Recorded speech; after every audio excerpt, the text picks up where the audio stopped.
সুপ্রিয় শিক্ষার্থীরা, নিশ্চয়ই তোমরা ভালো রয়েছো এবং সুস্থ রয়েছো। আমি আবারও তোমাদের সামনে আরেকটি নতুন অনলাইন ক্লাসে উপস্থিত হয়েছি। আজ আমি পরিমাণগত রসায়নের উপর ষষ্ঠ ক্লাস নিতে যাচ্ছি। এই ক্লাসটির শিখন ফল হলো, এই ক্লাস শেষে তোমরা অ্যাসিডের ক্ষারকত্ব ব্যাখ্যা করতে পারবে, ক্ষারকের অম্লত্ব ব্যাখ্যা করতে পারবে এবং এই জাতীয় মিশ্রণের প্রকৃতিও ব্যাখ্যা করতে পারবে। তাহলে আমাদের আলোচনার বিষয়টা হলো অ্যাসিডের ক্ষারকত্ব এবং ক্ষারকের অম্লত্ব। একটু কেমন লাগছে তাই না, যে অ্যাসিডের ক্ষারকত্ব আবার ক্ষারকের অম্লত্ব। হ্যাঁ, বিষয়টা এমনই।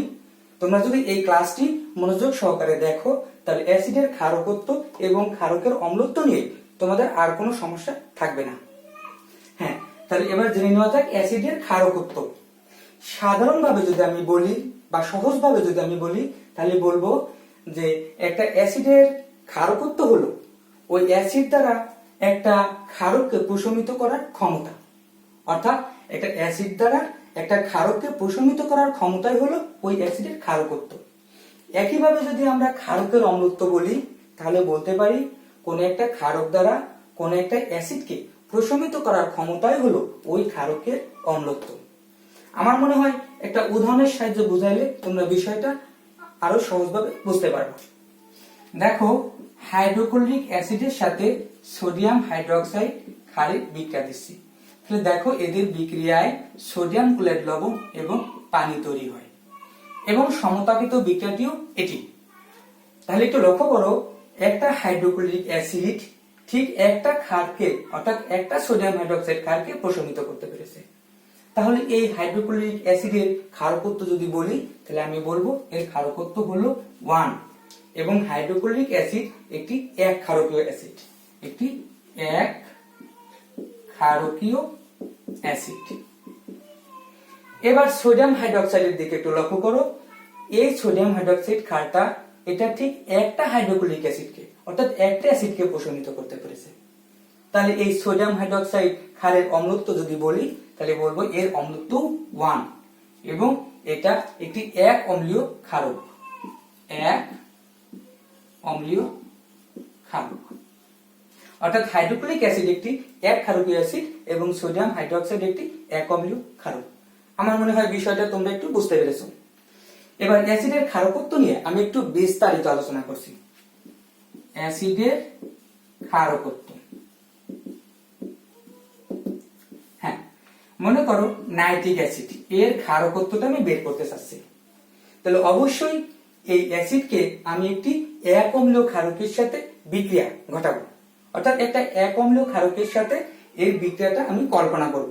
তাহলে এই ক্ষেত্রে এক অম্লীয় ক্ষারক হিসেবে এই সোডিয়াম হাইড্রোক্সাইড ক্ষারকটাকে আমরা স্ট্যান্ডার্ড হিসেবে বিবেচনা করছি।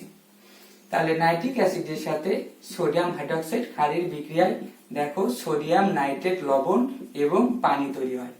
সমতাপিত বিক্রিয়াও এটি, কারণ যেহেতু এখানে একটা সোডিয়াম এখানে একটা সোডিয়াম, সমতাপিত বিক্রিয়া এটি। তার মানে দেখো, একটা নাইট্রিক অ্যাসিড একটা ক্ষারকে প্রশমিত করতে পেরেছে, অর্থাৎ এর ক্ষারকত্ব কত? 1 এবং এটা হলো এক ক্ষারকীয় অ্যাসিড, এক ক্ষারকীয় অ্যাসিড। যদি সালফিউরিক অ্যাসিডের ক্ষারকত্ব বের করতে চাই, তাহলে আমরা এই সোডিয়াম হাইড্রোক্সাইডের সাথে বিক্রিয়া কল্পনা করব।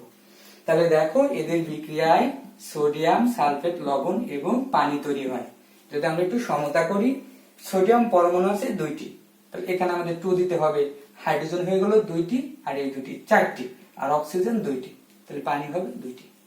তাহলে লক্ষ্য করো একটু, যে একটা সালফিউরিক অ্যাসিডের অণু 2টা সোডিয়াম হাইড্রোক্সাইড ক্ষারকে প্রশমিত করতে পেরেছে। এই কারণে সালফিউরিক অ্যাসিডের ক্ষারকত্ব হবে 2 এবং এটা দ্বিক্ষারকীয় অ্যাসিড, দ্বিক্ষারকীয় অ্যাসিড। আমরা যদি ফসফরিক অ্যাসিডের ক্ষারকত্ব বের করি, H3PO4, তাহলে সোডিয়াম হাইড্রোক্সাইডের সাথে বিক্রিয়া কল্পনা করি, তো এদের বিক্রিয়ায় সোডিয়াম ফসফেট এবং পানি তৈরি হবে। দেখো, সোডিয়াম সংকেতে সোডিয়ামের পরমাণু রয়েছে 3টি, এখানে 3 দিতে হবে, তাহলে 3টা H আর 3টা 6টা H আর এক্ষেত্রে 3টা অক্সিজেন, তাহলে আমাদের মোট পানি হয়ে যাবে 3টা। তাহলে একটু লক্ষ্য করো, একটা ফসফরিক অ্যাসিডের অণু 3টা সোডিয়াম হাইড্রোক্সাইডকে প্রশমিত করতে পেরেছে। এই কারণে ফসফরিক অ্যাসিডের ক্ষারকত্ব হবে 3 এবং এটা ত্রিক্ষারকীয় অ্যাসিড।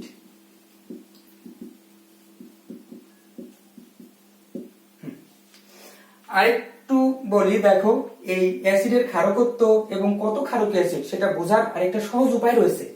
আমরা যদি অ্যাসিডের মধ্যে একটা প্রতিস্থাপনযোগ্য হাইড্রোজেন দেখি তাহলে অবশ্যই এর ক্ষারকত্ব 1 এবং এটা হবে এক ক্ষারকীয় অ্যাসিড।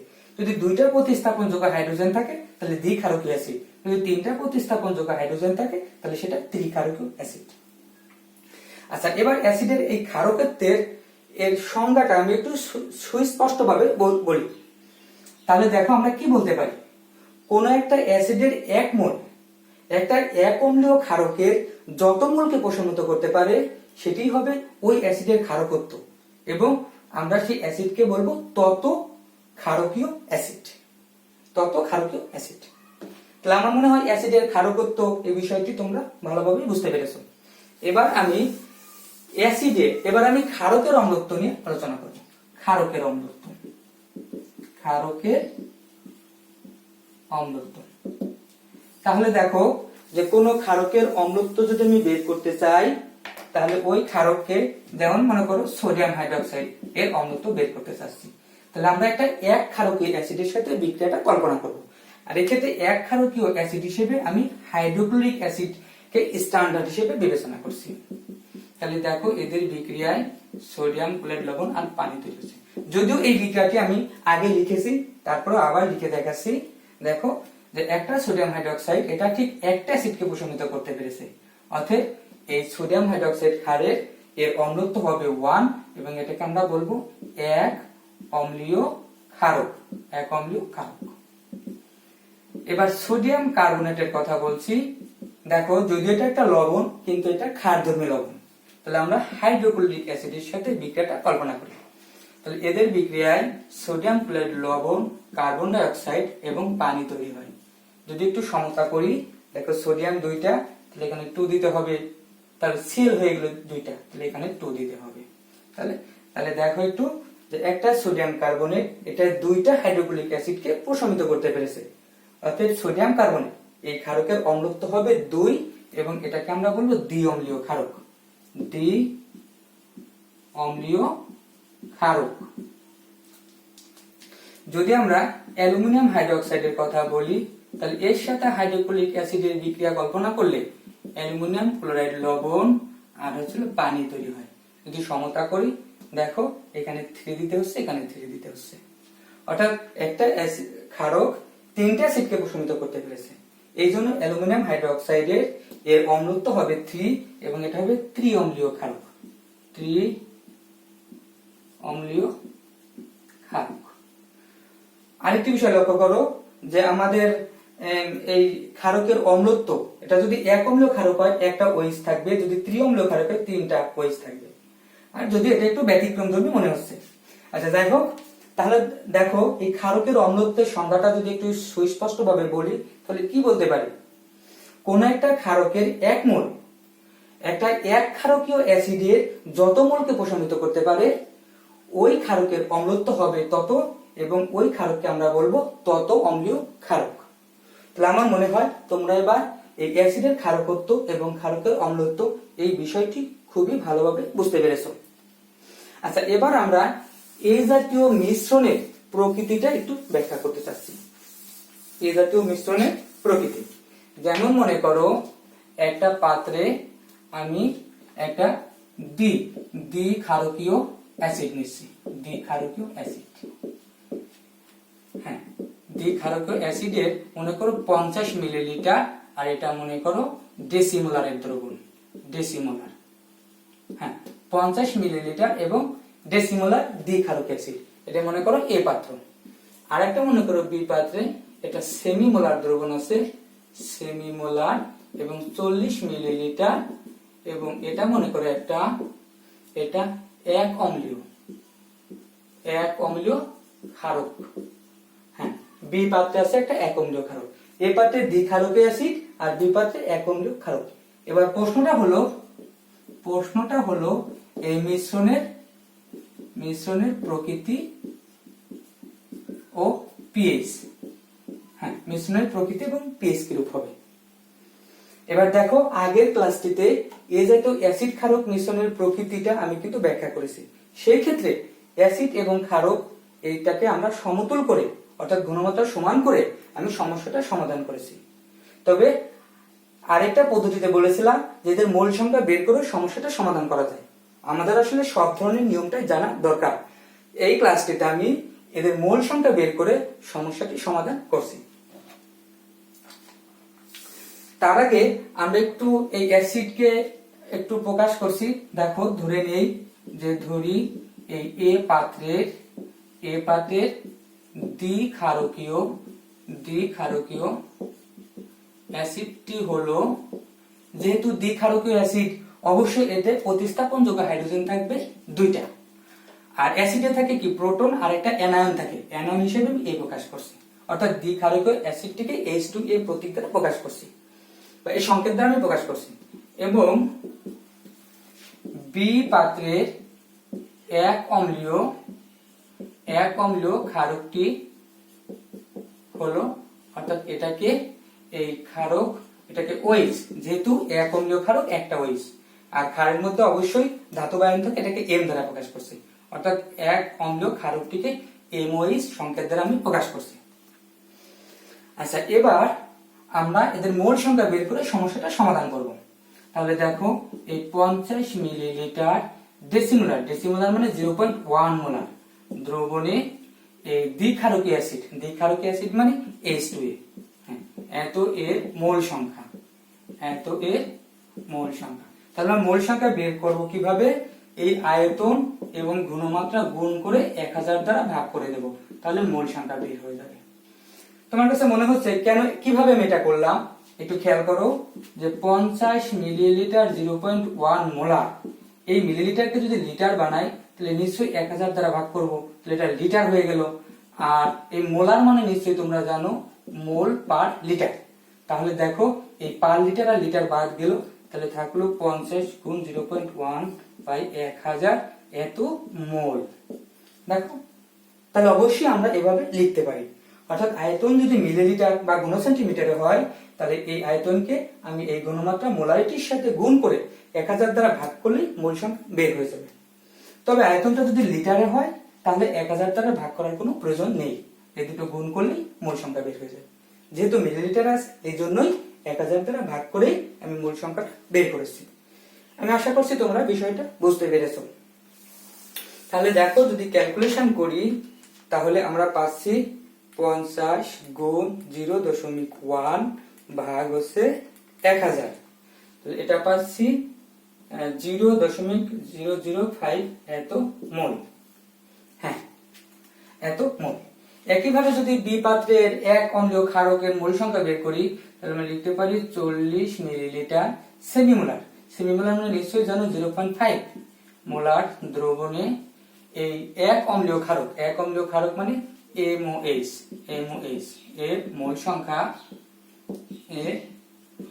সংখ্যা, তাহলে একই প্রক্রিয়ায় 40 গুণ 0.5 ভাগ 1000, এত মোল। তাহলে দেখো, এটা যদি আমরা ক্যালকুলেশন করি, 40 গুণ 0.5 ভাগ হচ্ছে 1000, তাহলে আমরা পাচ্ছি 0.02 মোল। তাহলে দেখো, অ্যাসিডের মোল সংখ্যা এবং ক্ষারের মোল সংখ্যাটা বের করেছি। এবার আমাদের লক্ষ্য এই অ্যাসিড এবং ক্ষারকের মধ্যে কে লিমিটিং বিক্রিয়ক, অর্থাৎ এদের বিক্রিয়ায় কে সম্পূর্ণরূপে প্রশমিত হবে। এই লিমিটিং বিক্রিয়ক বের করার জন্য আমরা একটু অ্যাসিড ক্ষারের বিক্রিয়াটা কল্পনা করছি। এদের বিক্রিয়াটা কল্পনা করছি। বিক্রিয়া, তাহলে দেখো, অ্যাসিডটি হলো H2A এবং ক্ষারকটি হলো MOH। তাহলে এদের বিক্রিয়ায় লবণ পানি তৈরি হবে। দেখো, অ্যাসিড প্রোটন দান করবে আর ক্ষার হলো হাইড্রোক্সিল, তাহলে এখানে দুইটা প্রোটন দেবে, তাহলে দুইটা প্রোটন, আর তাহলে নিশ্চয়ই দুইটা OH এর সাথে বিক্রিয়া করবে, তাহলে এখানে 2, তাহলে এক্ষেত্রে অবশ্যই দুইটা পানি পাবো। আর যে লবণটা হবে সেটা হবে এই M2A। তার মানে একটা অ্যাসিড দুইটা ক্ষারককে প্রশমিত করেছে। তাহলে এখান থেকে কিন্তু আমরা লিমিটিং বিক্রিয়কের হিসাবটা একটু করতে পারি। অর্থাৎ অ্যাসিড যা লাগে ক্ষারক লাগে তার দ্বিগুণ।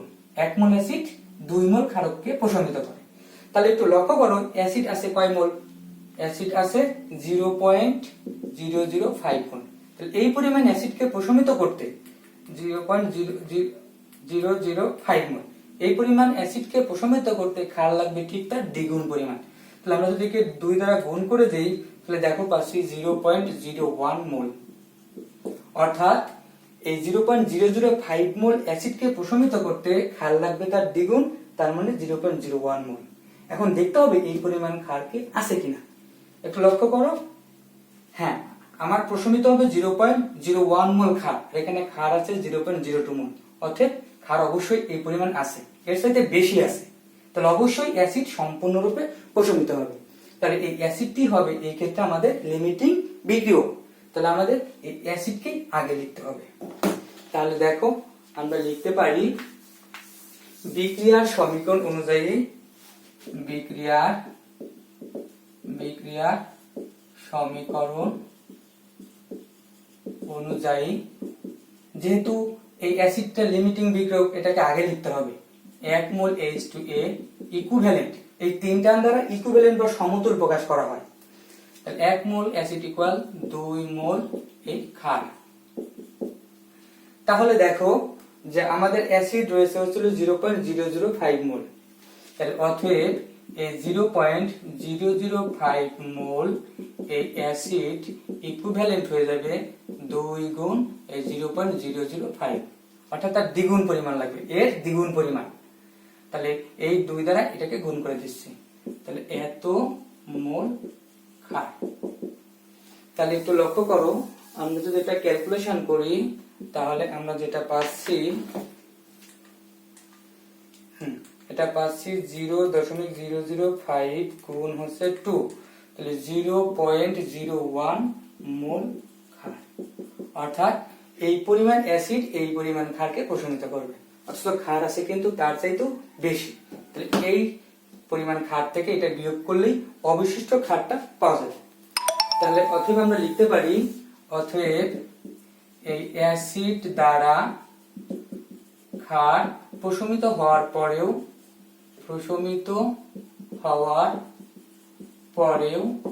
এই 0.02 মাইনাস 0.01 বা বিয়োগ করলে 0.01 মোল এই MOH ক্ষার থেকে যাবে। কাজেই মিশ্রণটি কি হবে? মিশ্রণটি ক্ষারীয় হবে। এবার মিশ্রণে এই অবশিষ্ট এই ক্ষার দ্রবণের ঘনমাত্রা যদি আমি বের করি, MOH এর ঘনমাত্রা, তাহলে একটু লক্ষ্য করো, ঘনমাত্রা বের করার এই N/V এই সূত্রটা তোমরা আগেই জানো, ঘনমাত্রা S = N/V, মোল সংখ্যা ভাগ আয়তন। আর যেহেতু আয়তনটা এই ক্ষেত্রে মিলিলিটার আছে, অবশ্যই সূত্র আমরা 1000 ব্যবহার করতে পারি। তাহলে দেখো এখানে এই N মোল সংখ্যাটাকে আমি লিখতে পারি এই 0.01, আর আয়তন হচ্ছে মিশ্রণের প্রকৃত আয়তন, অর্থাৎ মিশ্রণের প্রকৃত আয়তন বলতে 50 আর হচ্ছিল 40 ছিল, আমাদের মিশ্রণে 50 আর 40। তাহলে দেখো আয়তন এই 50 যোগ ইকুয়াল 90 মিলিলিটার। তাহলে দেখো এখান থেকে ঘনমাত্রা যদি বের করি, 0.01 গুণ 1000 ভাগ হচ্ছিল 90, তাহলে ক্যালকুলেশন করলে আমরা যেটা পাচ্ছি 0.01 গুণ 1000 ভাগ হচ্ছে 90, তাহলে আমরা যেটা পাচ্ছি 0.11 মোলার। তাহলে মিশ্রণে অবশিষ্ট ক্ষারের ঘনমাত্রা বের করতে পেরেছে। এবার দেখো এই ক্ষারটা এটা যেহেতু আমাদের এক অম্লীয় ক্ষার, এটা বিয়োজিত হয়ে একটা হাইড্রোক্সিল আয়ন তৈরি হয়।